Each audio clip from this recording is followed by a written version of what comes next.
तो कहीं जाने की तैयारी हो रही है। तमाम टायर्स में एयर फिल की जा रही है, सामान रखा जा रहा है।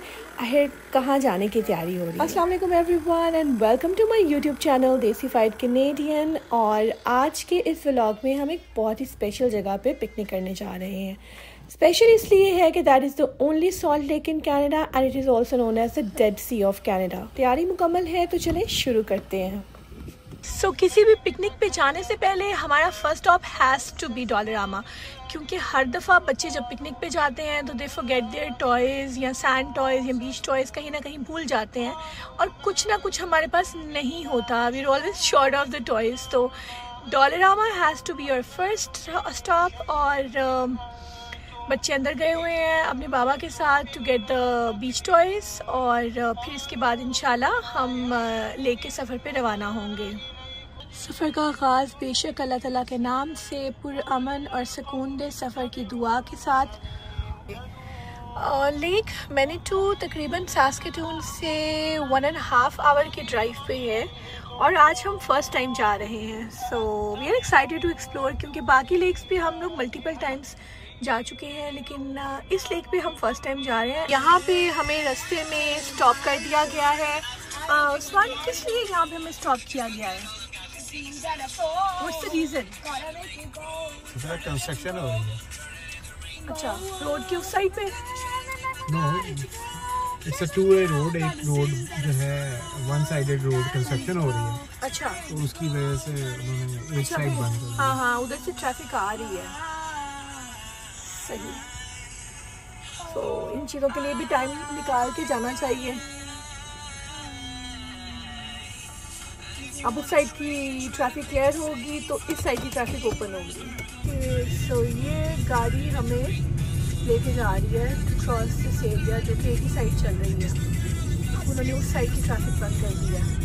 सास्केटून से निकलते निकलते हमें 1 बज गया था और रास्ते में 2 तरह के रूट्स आते हैं, पर जिस रूट पे हम गए थे उसमें मल्टीपल टाइम्स हमें स्टॉप होना पड़ा because of the construction.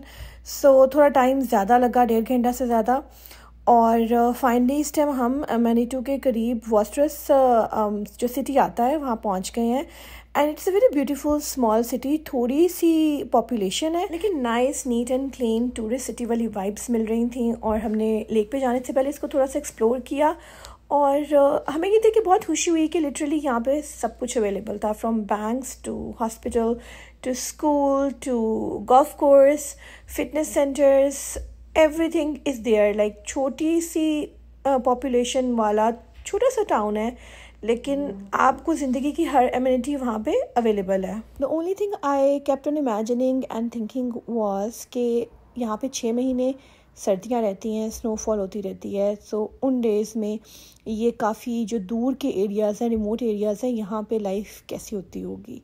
But then again I think कि जब आप किसी जगह पे रहना शुरू कर देते हो आपका एक लाइफ सर्कल बन जाता है, you get used to it. But honestly in small towns में जो सुकून होता है वो आपको बिग सिटीज़ में नहीं मिलता। ये यहाँ पे एलिमेंट्री और मिडिल स्कूल है and I was just assuming कि यहाँ पे जितनी पॉपुलेशन है उसके हिसाब से एक ही एलिमेंट्री और एक ही मिडिल स्कूल होगा। फाइनली हमें लेक नज़र आनी शुरू हो गई है। बट आई वुड सजेस्ट कि आप जब भी निकलें आप 11 से 12 बजे तक निकल जाएं, क्योंकि रास्ता भी लंबा है और वहाँ पे करने को, एक्सप्लोर करने को काफ़ी कुछ है and it's like a whole day trip. अच्छा, यहाँ पे जब आप जाते हैं तो आपको 2-3 डिफरेंट स्पॉट्स मिलते हैं। एक पहले आता है जो कि मैनीटू रीजनल एंड डिस्ट्रिक्ट पार्क है एंड देन ये बीच आता है और उसके बाद एक वेलिंगटन पार्क आता है। बीच बिल्कुल रोड के साथ है, सो पार्किंग काफ़ी ज़्यादा अवेलेबल है और parking is totally free, so you don't really have to pay anything at all. Beach पे स्टार्ट करने से पहले हमने सोचा थोड़ा सा आसपास के एरिया को बाय वॉक थोड़ा सा एक्सप्लोर कर लें।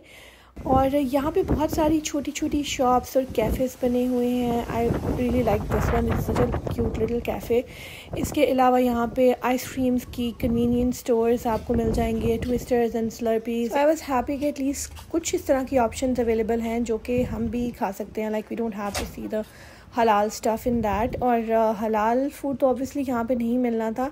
देयर इज़ वन कैफ़े जो अभी स्टार्ट में भी नज़र आया था, वहाँ पे फ्राइज़ वगैरह अवेलेबल थे। इसके अलावा वहाँ पे वेजिटेरियन पिज़्ज़ा भी अवेलेबल था। सो इस तरह की ऑप्शंस मिल जाती हैं। टिल खाने पीने के सामान तो हम लेके आए हुए थे but like for ice creams and twisters and Sundays आप यहाँ पे चीज़ें लेकर खा सकते हैं, एंजॉय कर सकते हैं। देखिए क्यूट सा ice cream parlour by the beach भी था जहाँ पे ट्विस्टर्स, संडेज एंड आइसक्रीम्स मिल रही थी। अच्छा, लेक के बारे में बात करती चलूँ तो this is the only salt lake in Canada and it's also known as Dead C.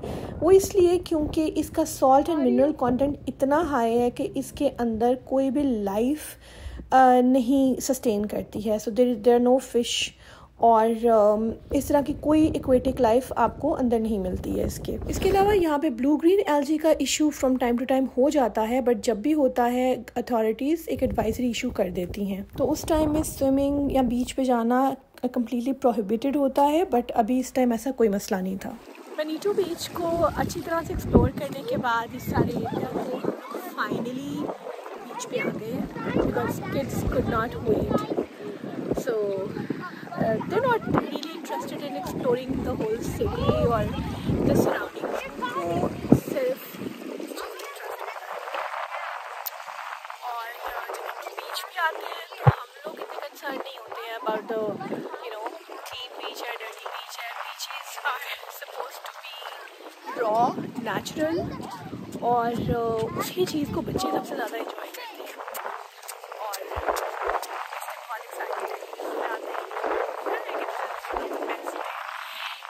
Super Saskatchewan है और सस्कैचुअन लेकिन थिंग इज के wind is nice. Manitou beach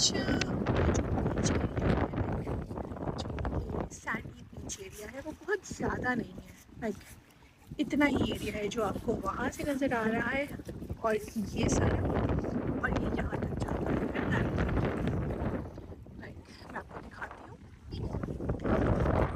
It's not a huge area, लेकिन the thing is कि for us huge area हमारे लिए कुछ करना नहीं है, so it serves the purpose. But like इस एरिया के बाद वाला जो एरिया है वो हाई हो जाता है, वहाँ पे भी एक्सेस है। मैं भी नेक्स्ट क्लिप में दिखाती हूँ।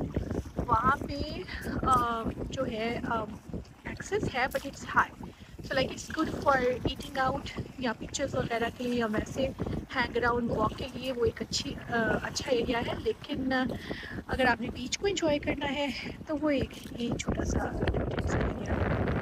वहाँ पे टेम्परेचर 23 डिग्रीज़ था और विंडी था, सो आई थॉट कि वाटर ठंडा ही होगा और जब मैं पानी में गई तो पानी वाकई काफ़ी ठंडा था। सो अगर टेम्परेचर 30-32 डिग्रीज़ होता है तो आपको वाकई इतनी गर्मी लगती है कि आपका पानी में जाने को दिल करता है और पानी भी अच्छा माइल्ड वार्म होता है। लेकिन today it was really cold. यहाँ ये बताती चलूँ कि इसमें एल्गी काफ़ी ज़्यादा होती है, सो अगर आपको किसी भी तरह का OCD है, क्लीन फ्रीक, तो आई गेस आपके लिए ये बहुत आइडियल बीच नहीं होगा। और हाई सॉल्ट कंटेंट की वजह से यहाँ पे इसके पानी के अंदर स्मेल भी थी। And you also might not like कि पानी में जाने के बाद कपड़े बिल्कुल हार्ड हो जाएंगे। एक और मसला यहाँ पे ये है कि इस बीच की साइड्स पे कोई ट्रीज नहीं है और क्लोजर टू बीच भी नहीं है, सो अगर आप यहाँ बैठे हैं you can just enjoy the beach. लेकिन अगर आपने खाना बनाना है या if you want to use stove तो this area is not ideal.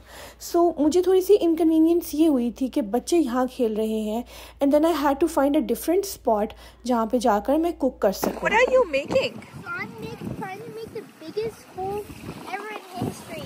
It's the beach. And I'm gonna put Are you making a beach or a dam?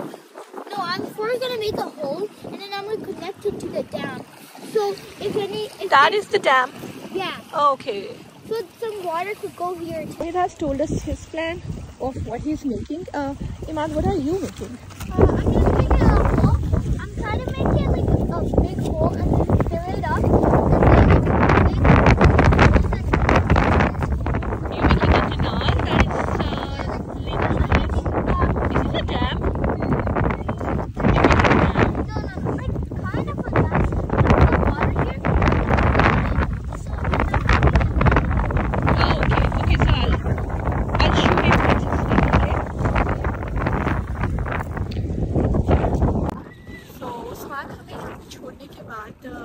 गाड़ी पे गए हैं तो explore the area is a park है अपना store कर सकते हैं, खाना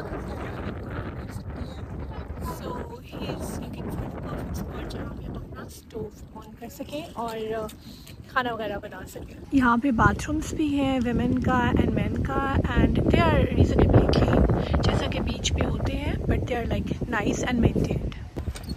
कि अब मैं खाने पीने का सारा सामान लेके जा रही हूँ, जो हमने बेंच फाइंड आउट किया है जहाँ पे हम लोग बैठ के इस कॉर्नर में खाना कुक करेंगे और सारा अपना सेटअप करेंगे। उस्मान इज़ विद किड्स और वो लोग अभी भी खेल रहे हैं, और लेकिन मैं यहाँ पे अपना खाने पीने का टाइम जो है काफ़ी हो गया है, सबको भूख लगी हुई है और खाने पीने का जो है वो मैं स्टार्ट करती हूँ। सो ये एरिया है जो हमने चूज़ किया है। मैं तो यहाँ पे खाना सेटअप कर रही हूँ, लेकिन अपने एक्सपीरियंस से बता रही हूँ, whenever you come here bring your ready to eat food, packed food, so that आप इजीली कहीं भी बैठ के खा सकें और बीच को अच्छा सा इंजॉय कर सकें। यहाँ मैंने चूल्हा सेट कर लिया है, सामान मैंने सारा बाहर निकाल के रख लिया है। I am going to make grill chicken burgers. ये मैं बीफ के स्मैश बर्गर्स बनाने के लिए लेके आई हूँ। दिस इज़ फॉर चाय का सामान अभी मैंने अंदर रहने दिया है। एंड बहुत क्विक सा प्लान बनाया था, तो मैंने कोई बहुत एलैबोरेटेड नहीं साथ रखा खाने पीने का। Just going to be burgers and then later on chai and meetha. साथ मैंने एक ये थर्मोस पैक तैयार किया है जिसमें सारा नीचे मैंने आइस रखी हुई है and everything cold. So this is cake and दूध के अलावा ड्रिंक्स हैं, जूसेस हैं, एंड देन ये स्मैश बर्गर्स का मटेरियल है। सो नीचे मैंने आइस रखी हुई है and this bag is a must ठंडी चीज़ों के लिए। जैसा कि मैंने पहले भी कहा है कि इस पिकनिक के लिए मैंने बिल्कुल भी प्रेपरेशन नहीं की थी, तो मैंने मोस्टली चिकन मैरिनेट करके रखा होता है तंदूरी चिकन मसाला लगा कर, एंड मैरिनेटेड चिकन मेरे पास पड़ा होता है। So I just brought that, उसी से मैं बर्गर्स बनाऊंगी and then I will make smashed burgers, mini burgers. और हमें यहाँ से जगह चेंज करनी पड़ेगी क्योंकि ये सीगल्स बहुत हैं यहाँ पे और वो खाने पे आ रहे हैं। सो मैंने अपना सारा सामान पैक कर लिया ऑलरेडी और अब हम अपनी जगह चेंज करने वाले हैं। चिकन बर्गर्स का मटेरियल तैयार है और अब मैं सारे बर्गर्स को जो है यहाँ पे सेकने लगी हूँ। इसके बाद I will start smash burger in the same pan. बच्चों को खाना मिल गया है और बच्चे अपना खाना एंजॉय कर रहे हैं। सबसे पहले मैंने इनको चिकन बर्गर्स बना दिए हैं because they were super hungry. हमने डिसाइड किया था कि यहाँ से हम अपनी जगह चेंज कर लेंगे क्योंकि उस टाइम सीगल्स बहुत तंग कर रहे थे, लेकिन लेटर ऑन थोड़ा सेटल हो गया तो वी वर लाइक कि अब ऑलरेडी ये गर्म हो गया है पैन और खाना स्टार्ट कर दिया है, सो इट्स बेटर कि हम यहीं पे कंटिन्यू करें। यहाँ पे अब मिनी स्मैश बर्गर्स की तैयारी शुरू हो गई है। बच्चे अपना खाना खा रहे हैं और ये उस्मान के मिनी बर्गर्स रेडी हो रहे हैं। Will have both. अच्छा, एक तो बीच साइड पे कोई शेड, कोई ट्री नहीं था, दूसरा वहाँ पे इतने ज़्यादा बर्ड्स थे कि वहाँ पे लिटरली कुछ भी बैठ के खाना इम्पॉसिबल था। As soon as you start eating आपने बिल्कुल वो अटैक करने लग जाते थे। तो दिस इज़ व्हाई मुझे ये एक अलग से साइड रखनी पड़ी। इवन बच्चों ने खाना ख़त्म भी कर लिया तो they can not go to the beach and play because अभी हमारा खाना ख़त्म नहीं हुआ। सो वंस हम सब ने खाना खा लिया उसके बाद हमने पैकअप किया और सारा सामान गाड़ी में रखा और अगेन बच्चों को बीच पे ले गए ताकि वो थोड़ा सा और खेल सकें। और फिर उन्होंने क्विक शावर लिया और चेंज करके हम दोबारा से एरियाज़ एक्सप्लोर करने लगे। ये हम वेलिंगटन पार्क आए हैं जो बीच से तकरीबन 3-4 मिनट्स की ड्राइव पे है और बहुत स्पूकी सा पार्क था क्योंकि इस टाइम यहाँ पे कोई था नहीं। 7-7:30 बज रहे थे और राइड्स काफ़ी अंदर करके थी इन फ्रंट ऑफ जंगल, सो काफ़ी हॉरर मूवी वाइब्स थी। So we just moved on. बहुत ही खूबसूरत लग रही थी बट ये बहुत डीप लेक है और इसमें जो बीच एरिया है जहाँ पे कि आप स्विम कर सकते हो वो बहुत ही थोड़ा है। उसके बाद उन्होंने वहाँ पे कवर कर दिया हुआ है कि इससे आगे आप नहीं जा सकते। मैंने मेंशन ही किया है इस लेक के पानी में हीलिंग प्रॉपर्टीज़ भी हैं। सो बहुत सारे लोग दूर दूर से आते हैं और इसमें डिप लेते हैं to heal them from different sort of pains. उसके बाद हम यहाँ पे Manitou Regional and District Park आ गए और ये बीच से तकरीबन 3-4 मिनट्स की ड्राइव पर है और यहाँ पे ये पार्क बना हुआ है और इसके आसपास सारी आरवी कैंपिंग ग्राउंड्स हैं और लिटरली बहुत jam packed थी, full of RVs. A lot of people were camping here, and for me it was an ideal camping spot क्योंकि RVs के साथ ही आप देख सकते हैं कि टेंट्स RVs के बिल्कुल साथ ये प्लेग्राउंड्स हैं उन बच्चों के लिए जो यहाँ पे कैंपिंग कर रहे हैं। उसके बाद हम बीच पे दोबारा गए क्योंकि kids wanted to have ice cream, और आइसक्रीम खाने के बाद हम मैनीटू स्प्रिंग रिजॉर्ट गए जो कि बीच के बिल्कुल ऑपोजिट है, और वहाँ पे डिफरेंट शॉप्स थी, कैफ़ेज़, रेस्टोरेंट्स थे, and then of course resort है तो वहाँ पे आप रह भी सकते हैं। It was a very nice shop जहाँ से आप डिफरेंट गिफ्ट्स ले सकते हैं, और इसके अलावा काफ़ी ह्यूज स्किन केयर थी जो कि यहीं पे उन्होंने मड से क्रिएट की हुई है। फेशियल मास्क थे, बॉडी स्क्रब्स एंड मास्क थे, और that have healing properties also. Got some souvenirs from here. इसके अलावा यहाँ पे स्पा, रेस्टोरेंट्स, आइसक्रीम कैफ़ेज़ और पूल्स भी मौजूद थे। इन पूल्स में पानी लेक से सप्लाई होता है, सो जो लोग बीच पे जाके स्विम नहीं करना चाहते they can still benefit from the healing properties of this water. और इस तरह से हमने पूरा दिन मैनीटू में स्पेंड किया। आई होप आपको व्लॉग अच्छा लगा होगा। अगर कोई क्वेश्चन हो, कोई कमेंट हो तो please drop me and please follow for more.